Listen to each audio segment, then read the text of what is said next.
Are you having a hard time figuring out what to get Dad for Father's Day? You should check out Row 1 Brand's Vintage Pictorum Gallery. They have America's best sports art. With over 7,200 historic sports prints, you're assured to find something unique for Dad this Father's Day. Instead of a boring old tie, get him a historic baseball photo taken by Henry High Sandom at the historic Polo Grounds Stadium in New York City during the 1894 Temple Cup. Or, if he's an NFL buff, check out the 1963 vintage NFL poster. These are so good looking that you'll be amazed how they turn out. Shop now at sportshistorynetwork.com/row1 and save 15% off your order. Before we get started, I wanted to let you know this is the second part of a two-part series on Jim Thorpe's career. If you have not listened to the last episode, which is the first part of the two-part series, I highly recommend you watching that episode first. Now here we go. A horrible tragedy happened on April 15th, 1912. This is the day the Titanic sank to the bottom of the Atlantic Ocean. The country was devastated by this event. Their pain was eased at least a little bit in the summer of 1912, due to Jim Thorpe captivating an entire nation with his pentathlon and decathlon gold medals. In this episode, I'm going to tell you how a decision by the International Olympic Committee in 1913 almost derailed the NFL.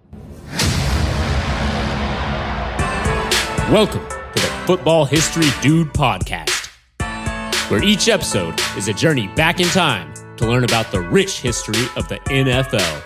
Your host is Arnie Chapman. Football is his passion, and he wants you to come along with him to explore the yesteryear of the gridiron.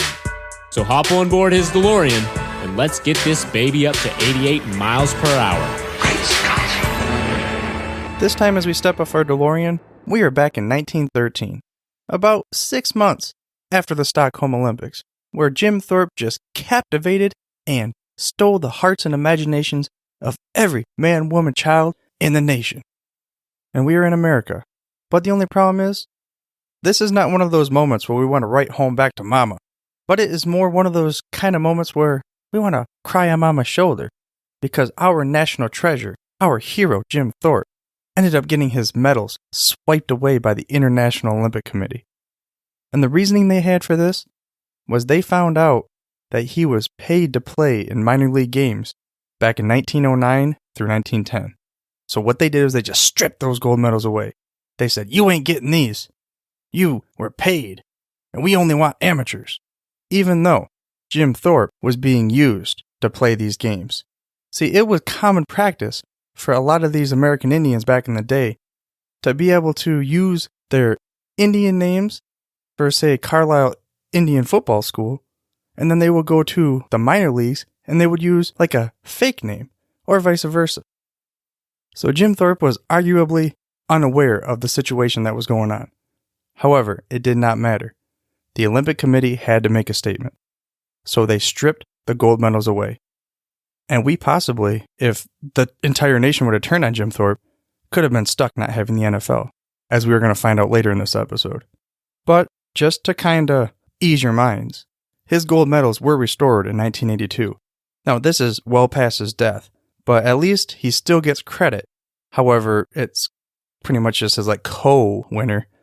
But he will get credit still in the history books for winning those two events. So let's go back to the reason why he lost his gold medals. Like I said, it was because he played some baseball. Jim would end up playing professional baseball in the minor leagues, and of course he also had to play in the big show, you know.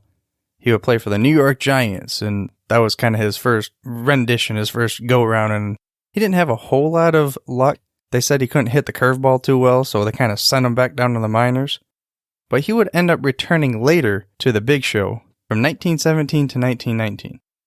Of course, this was all the while he was still playing football, which is the primary bread and butter we're talking about in this show. But in his final major league year, he had a .327 batting average in 62 games for New York and Boston. And then in 1920, he played for Akron of the International League, where he had a .320 batting average and 16 home runs. Then a year later, he played for Toledo of the American Association, where he had a .358 batting average for 112 RBIs. Then he would end up retiring a year later from baseball. But now we can finally get to the real reason why you came to this show. We can talk about Jim Thorpe's incredible mark on the game of football. That is, professional football, the NFL, or at least that's what it would end up becoming. But it wasn't quite the NFL yet. Like I said back in episode 3, when we discussed the founding of the NFL over there in Ralph Hayes' auto dealership, Mr. Hay would use Jim Thorpe as his poster child. The guy that he would hopefully unleash into the world and create a market for professional football. Again, college football reigned supreme at the time. There was no room for professional football. We don't care about a bunch of guys running around and getting paid to do this thing. We want to see the heart and soul. College football, the ranks, the teams. Send my kid off to college and that kind of thing. But really, this is the beginning of what professional football will become, what you and I now know as the NFL. But kind of going back to the beginning of Jim Thorpe's professional football career, it would start there in 1915. An article from the Pro Football Researchers Association said that Jim Thorpe was coaching the running backs at Indiana University when Bill Gardner, who was once a teammate at Carlisle, would go to Jim and offer him a contract that he could not refuse.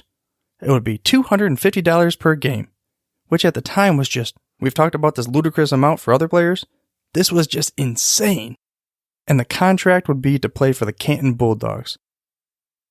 So, this is where it all began. And the fans thought that the Canton Bulldogs owner was just crazy. What the heck is Ralph Hay doing? It doesn't make any sense. You're paying $250 for this one dude, $150 more than anybody else? That does not make 2 licks of peanut butter brickle sense at all. I don't understand. But then, they came to the game. The crowds just showed up in groves. They just flocked the stadiums because they got this guy. 3 years previously was, like I said, an international sports superstar. These guys didn't get to see Jim play. In that other episode, I also talked about how I thought that Jim kind of looked like, John Wayne in a football uniform and just kind of reminded me of that bravado and that dude I want to mess with. But now that I've been doing a little more research, I realize I might have been understating the type of player that he was. Like we said, his son in the last episode talked about his father, Jim Thorpe, just dropping the ball, just kick whoever comes my way and putting people in hospitals and all sorts of things and all that kind of stuff. And that article said that at this time, he was now 6'1" and anywhere between 195 and 205 pounds. But he could just still run like the wind. So he was larger than most linemen at the time, but he was still just as fast, if not faster than everybody else on the field. There's no comparison. Maybe nowadays, I guess, 5-6 years ago when Adrian Peterson was in his prime, kind of like that type of dude where when you watched him run, you're trying to figure out, is everybody else on pause or slow-mo or, what's going on here? Because it doesn't make any sense. And that's what it probably was like watching Jim Thorpe just run through dudes. And I could probably pick, there's a plethora of different kind of stories about Jim Thorpe and the different kind of runs that he had and the different kind of spectacular plays and that kind of thing. But there's a story that I kept coming up about Newt Rockne. Yes, Newt Rockne, win one for the Gipper, that kind of guy. Who I guess was a popular after-dinner speaker in the 1920s. And he would tell stories about his football career and all that kind of thing. And one of his favorites was when he, managed to tackle Jim for a loss. And he always tells a story like this. After he tackled him, this was the quote from Jim Thorpe. You shouldn't do that, sonny. All these people came to see old Jim run. Then on the next play, Rockne was determined to have even a bigger hit on Jim. Instead, Thorpe lowered his shoulder and leveled Rockne. Then he ended up running for a 40-yard touchdown. And then it shows, picture of Rockne getting all dazed and that kind of thing and being carried off by 2 people. And Jim ran over to him and said, "That's good, sonny. You let old Jim run." To kind of go along with the whole John Wayne theme, there was a movie called The Searchers back in 1956, where, some kind of altercations and stuff were going on between this one dude and John Wayne, and the guy ends up kind of, I thought a little bit crybaby-ish, goes, "I hope you die," or something like that, and he goes, "That'll be the day." Kind of along the same lines here, where Jim Thorpe just goes, "That's good, sonny. You let old Jim run." So I'm not really going to talk about individual games or statistics or anything like that, especially considering official stats didn't even occur until 1934 for the NFL. But as far as skills go, from an individual perspective, now they said maybe Bronco Nagurski could run with more power, or Red Grange has more speed, or those kind of things. But if you were to put an entire package together of an individual, I don't know if anybody could have ever even touched what Jim Thorpe had. I mean, he had the running skills, the blocking skills, defending, punting, kicking, passing, everything. No one came close to combining all of these into one utility knife of an individual. I mean, he would run with ferocity, he would block with authority, and he made bone-jarring tackles. Now, if you out there play Madden, I would say his rating would probably be 100. They're not stopping at 99 like they do. They're just going to go ahead and give him an honorary 100 rating in the Madden game. All of the attributes, topping out the charts. And to kind of sum this up in the words of a former president, there was a quote from Dwight D. Eisenhower, and it goes as such. As one who played against him in football more than 40 years ago, I personally feel no other athlete possessed his all-around abilities in games and sports. End quote. I mean, one of the things that they said he did was, at halftime, he would often demonstrate his kicking prowess, where he would place kick from the 50-yard line one way, and then he would turn around and he would drop kick it for the goalpost the other way. It's just like, come on, man. Just at least pretend like you're not good at this stuff so it makes the other guys feel better about themselves, And that team that he played on, the initial one, the Canton Bulldogs, pre-NFL, he ended up winning the championship in 1916, 1917, and 1919. And he was unparalleled as far as the gate attraction. I was trying to think about nowadays, and if there's like an individual that causes people to go to a specific game, as opposed to just, the whole team. And it kind of coincides with what's going on today in the NBA. LeBron James. It doesn't matter where that guy goes. He has fans that basically it's whatever team LeBron's on, that's the team they're a fan of. I don't know if you know this clip from Saturday Night Live where Chris Farley played a character named Mick Foley. But he's all like, there's you, there's me, there's you, there's me. And then he ended up crashing into this table. It was like, these fans are all, there's LeBron, there's me, there's LeBron, there's me. And now they get to try to figure out where he's going to go next time, the decision part 3. But that was kind of like what it was for Jim Thorpe. He did end up going to various different teams in the NFL, but no matter where he went, he was the draw. He was still this mythical, legendary phantom, kind of, because it's like I said before, you don't have TV. Couldn't watch him just on the air. You could listen to the radio. But even then, they weren't broadcasting radio games and stuff like that. You had to read about it in the papers after the fact. We can run your imagination wild about this Minotaur or this. I don't even know if I want to call him Thor or Zeus or I don't even know what I want to call this guy. What's a god that, better than everybody? I guess that's Zeus, right? He's a king of gods. So that's him. He's Zeus. Dang, I gotta quit calling that other guy Zeus. He is officially now Zeus. And Ralph Hay was like Jimmy Hart for Hulk Hogan. He was this big promoter, his manager. And he recognized that he had the credibility and big name showmanship, kind of like Hulk Hogan did. So what he would do is he would invite Jim Thorpe with him on that fateful meeting in his showroom on September 17th of 1920. And the outcome of this meeting, they would name Jim Thorpe as the league's first president. Yes, Jim Thorpe, the Zeus of the NFL. Oh wait, it wasn't called the NFL back then. It was the American Professional Association, which would end up becoming the NFL, but at the time, he was the first president. And the reason, again, was because he had the credibility. And without Jim being the first president and being in this league, it's very possible that we never would have had the NFL. But before we go any further, I wanted to remind you, you can head over to thefootballhistorydude.com/episode 13 for the show notes. And if you haven't done so, please mash that little subscribe button on your podcast player of choice. That way you get the freshest, hottest off the press episodes each week to your inbox. So getting back to Jim Thorpe's professional career, he would end up playing for 6 different teams in his pro career, including organizing, coaching, and playing for the Oorang Indians, which was a professional football team comprised of all American Indians. And at halftime, I guess the players would perform different kind of war dances and other rituals to entertain the audiences. But I cannot express enough how important the participation in the NFL that Jim Thorpe was. And he would end up winning many awards that would kind of recognize how much of an impact he had in this sport. But one thing I wanted to point out was he was just an overall great athlete. One of the things that they mentioned was he was also a great billiards player, and he even won a national ballroom championship. So it was like no matter what this guy touched, he was just amazing at. And after his football career was over, he ended up working as an extra and stuntman in movies, and he appeared in more than 60 films between the years of 1931 and 1950. He was even the superintendent of recreation in the Chicago park system. He would even have stints as a public speaker and lecturer, and he led an all-Indian song and dance troupe called the Jim Thorpe Show. Then he would serve as a merchant marine starting at the age 58. And to kind of commemorate the whole entire life of Jim Thorpe, there was a 1951 movie called Jim Thorpe, All-American. And as I did my research, I found that they're going to have another Jim Thorpe movie coming up, where Martin Sinsmere is going to star as Jim Thorpe.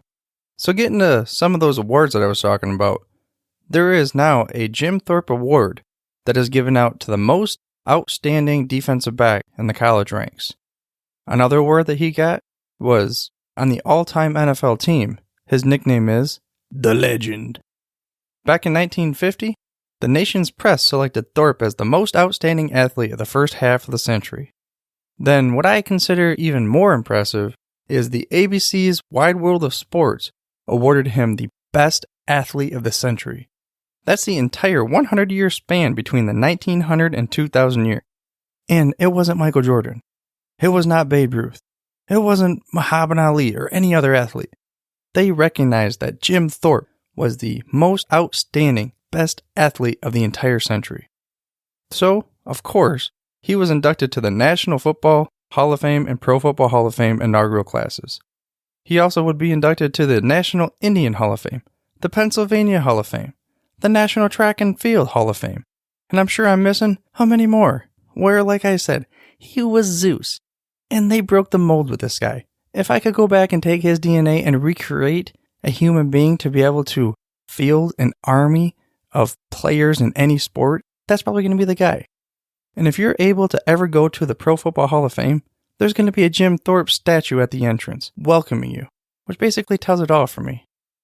And to sum up how Jim Thorpe played, I'm going to give you one last quote, and it was from Jim Wood of the Rochester Jeffersons, a guy that Jim had to play against. And it goes as such: "Football will never see another Thorpe. The 2 or more platoon system produces defensive players who don't know how to carry the ball, or famous offensive players who don't know how to block or tackle. There's been only one all-time All-American football player, and his name is Jim Thorpe. He blocked with his shoulder, and it felt like he hit you with a 4x4. End quote." Mr. Jim Thorpe passed away on March 28, 1953, at the age of 64. There is no way I was able to give him enough justice by covering everything he did in his career. However, there was a group of people that gave a person about as much of an honor one could ask for.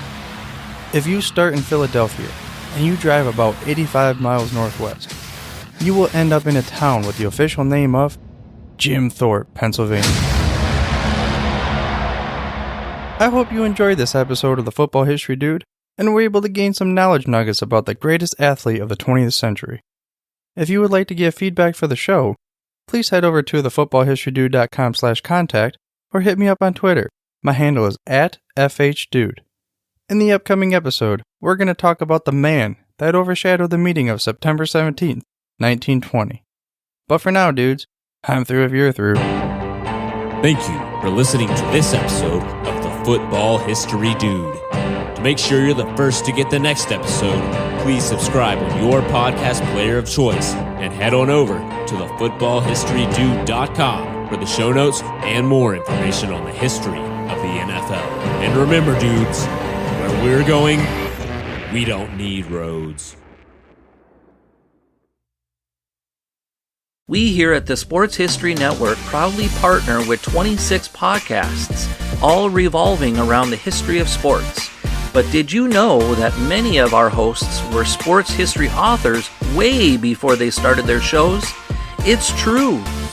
We've got Joe Ziemba, host of When Football Was Football, Joe Zagurski, host of Pro Football in the 1970s, Mark Morthier, host of Yesterday's Sports, Tommy Phillips, host of Lombardi Memories, and Scott Adamson, co-host of From the 55-Yard Line. All these authors have many books for you to choose from. To check them out, go to our website at sportshistorynetwork.com/sportshistorybooks. Pick up your copy today. Soundtrack provided by Kevin MacLeod of filmmusic.io.